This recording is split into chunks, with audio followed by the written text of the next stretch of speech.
গ্রামীণ মেঠোপথের পাশে খোলা জায়গায় ৮টি খুঁটির উপর দাঁড়িয়ে নড়বড়ে টং দোকানে সামান্য চিপসের প্যাকেট, চানাচুর, চকলেট, বিস্কুট আর কাপড় ধোয়ার পাউডার নিয়ে চালিয়ে যাচ্ছেন ব্যবসার এই সামান্য আয় দিয়েই কোনো মতে জীবন চালিয়ে যাচ্ছেন ৭০ বছর বয়সী রতন বেগম। অন্য সবার মতোই স্বামী সংসার ছিল রতন বেগমের। পারিবারিকভাবেই সিলেটের গোয়াইনঘাটের ভেতরগুল এলাকার এক ব্যক্তির সঙ্গে বিয়ে হয়েছিল তার। ঠিকঠাকভাবে চলছিল তার সংসার। এক কন্যা সন্তানের জননীয় হয়েছিলেন তিনি, তবে সে সন্তানটি মারা যায়। যমুনা রেফ্রিজারেটর, খাবার ফ্রেশ তো লাইফ জম্পেশ। মাত্র ৫ বছরের মাথায় স্বামীও ছেড়ে চলে যায় তাকে। পরে উপায়ান্তর না দেখে তার বাবা আমচের আলীর কাছে গিয়ে আশ্রয় নেন। একসময় তার বাবাও মারা যান। পরে বেঁচে থাকার তাগিদে বাবার বাড়ির কাছে ১৮ বছর ধরে সামান্য পুঁজির এই নড়বড়ে টং দোকান দিয়েই জীবনযুদ্ধ চালিয়ে যাচ্ছেন ৭০ বছর বয়সী বৃদ্ধা রতন বেগম। মালা নিয়ে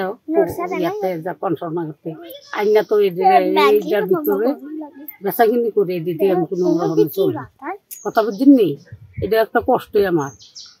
মনে করেন আনি আবার মেঘালে দৌড়ে বাজছে না।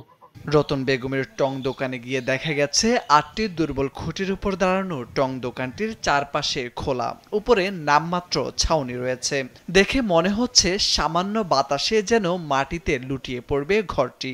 এই নড়বড়ে টং দোকানে তিনি বিভিন্ন ধরনের পণ্য বিক্রি করছেন। আশপাশের বাড়িঘরের শিশু ও মহিলারা তার প্রতিদিনের ক্রেতা। 5 বছর ধরে কইতে আছি এবিড়ির কথাটি, এবিড়ি এইটার উপরে নির্ভর করে চলতে আছে। ছেলে নাই, সন্তান নাই, স্বামী নাই।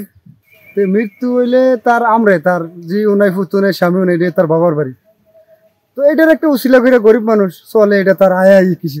তবে এতটা কষ্টে থেকেও তিনি মনোবল হারাননি। সময় কাটাতে আশপাশের মানুষের সঙ্গে করছেন খোশ গল্প। ছোট ছোট শিশু ক্রেতাদের সঙ্গে করছেন রসিকতা। যেন সত্যি এক জ্বলন্ত প্রেরণার উদাহরণ কুমিল্লার ব্রাহ্মণপাড়ার রামনগর এলাকার বৃদ্ধা রতন বেগম। টুকটাক ব্যবসা করে, আর সে জামাইও নাই, বাচ্চা কাচ্চাও নাই, মহিলাও না, কিছু নাই। হ্যাঁ, 10 জনের সাহায্যে চলতেছে।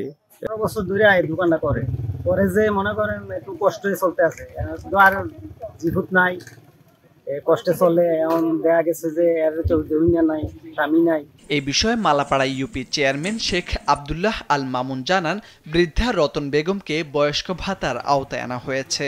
বিভিন্ন সময় ইউনিয়ন পরিষদ থেকে তাকে সহযোগিতা করা হয়। ভবিষ্যতেও ইউনিয়ন পরিষদের পক্ষ থেকে এই ধরনের সহযোগিতা অব্যাহত থাকবে।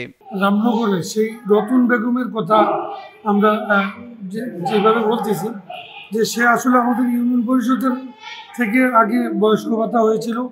আর এমনি আমাদের সরকারি যে আমাদের যে বিভিন্নভাবে বিভিন্ন সময় যেগুলো আসে, আসলে আমরা এগুলাও ওনাকে সহযোগিতা করে থাকি। কারো কাছে হাত না পেতে এ বয়সে নিজেই নিজের খোরাক যোগান বৃদ্ধা রতন বেগম। তাই অনেকেরই অনুপ্রেরণা হতে পারেন তিনি। মোরশেদ আলম, কালবেলা।